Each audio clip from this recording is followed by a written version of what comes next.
বিয়ের পরও বাবার বাড়িতে রোজা করতে পারি, যখন ইচ্ছা মা বাবার সাথে দেখা করতে পারি, ভাই বোনের সাথে এক টেবিলে খাবার খেতে পারি। এবারের রোজাটা আমি শুরু করেছিলাম আমার বাবার বাড়িতে। যদিও রোজা করার উদ্দেশ্যে আমি যাইনি, আমি গিয়েছিলাম আমার আব্বাকে দেখতে আর আমার ভাইকে দিয়ে আসতে, কারণ আমার আব্বার শরীরের অবস্থা তখন অনেক অনেক বেশি খারাপ ছিল। আমার আব্বার নিউমোনিয়া হয়ে গিয়েছিল। বাবার বাড়িতে থাকার মধ্যে আলাদা একটা আনন্দ কাজ করে, ভাই বোন সবাই মিলেমিশে একসাথে ইফতারি করা, সেহরি করা। তারপর হচ্ছে আমার তো বাসায় তেমন কোনো কাজই করা লাগে না, আমার বড় আপু আর হচ্ছে আমার মা মিলে করে ফেলে। এই যে দেখেন দোতলায় বারান্দায় হচ্ছে আমার মা দাঁড়িয়েছে আর নিচতলায় হচ্ছে আমার বাবা আমার গেট পর্যন্ত এগিয়ে দিতে আসছে।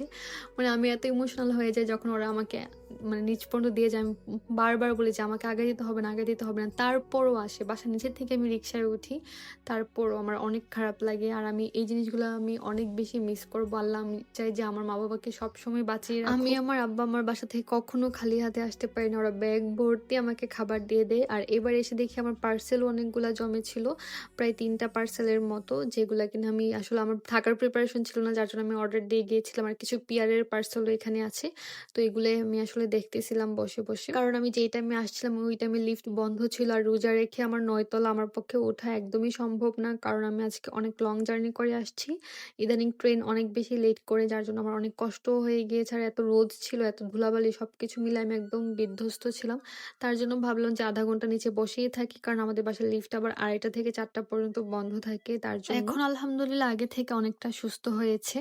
আর তাছাড়া আমার আব্বার যখনই জ্বর আসে তখনই হচ্ছে নিউমোনিয়া না হয় টাইফয়েড হয়ে যায়। তার কারণ হচ্ছে আমার আব্বা তার অর্ধেক জীবন পার করেছে সিগারেট খেয়ে।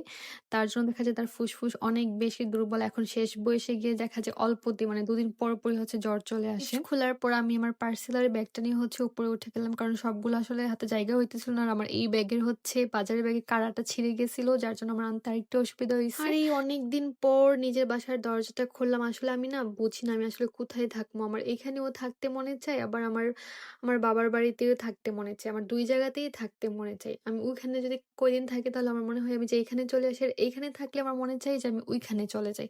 আমি আসলে সবসময় দুটানায় থাকি যে আমি আসলে কোথায় থাকবো? এখানে থাকবো নাকি আমার আম্মা আব্বার কাছে থাকবো? আম্মা আব্বার কাছে থাকলে অনেক আরামে থাকি। রান্না-বান্না করা লাগে না। একদম নিশ্চিন্তায় থাকি। আর এখানে থাকলে তো প্রতিবার ভাবা লাগে যে আমি কি খাবো? আর যেহেতু আমার আসতে, আসতে অনেক লেট হয়ে গিয়েছিল, আম্মা আমাকে ইফতারের জন্য অল্প একটু রান্না করা তরকারি দিয়ে দিয়েছিল। আমি ভাত বসিয়ে দিয়েছি। এখন আমি তরকারিটা গরম করে খেয়ে ফেলবো। আর আমি যখন তরকারি গরম করতেছি তখন অলরেডি আজান দিয়ে ফেলছে। তার জন্য আমি পানি খেয়ে হচ্ছে রোজাটা ভেঙে নিয়েছি।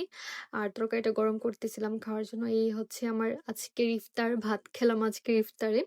আর রোজাগুলো অনেক তাড়াতাড়ি চলে যাচ্ছে। আমি আমার বাসার সবাইকে অনেক বেশি মিস করতেছিলাম। কারণ ১ম থেকে এই পর্যন্ত যে কয়টা রোজা গেছে মানে ৩-৪টা রোজা সবগুলাই হচ্ছে আমি আমার আম্মা-আব্বার সাথে করেছি।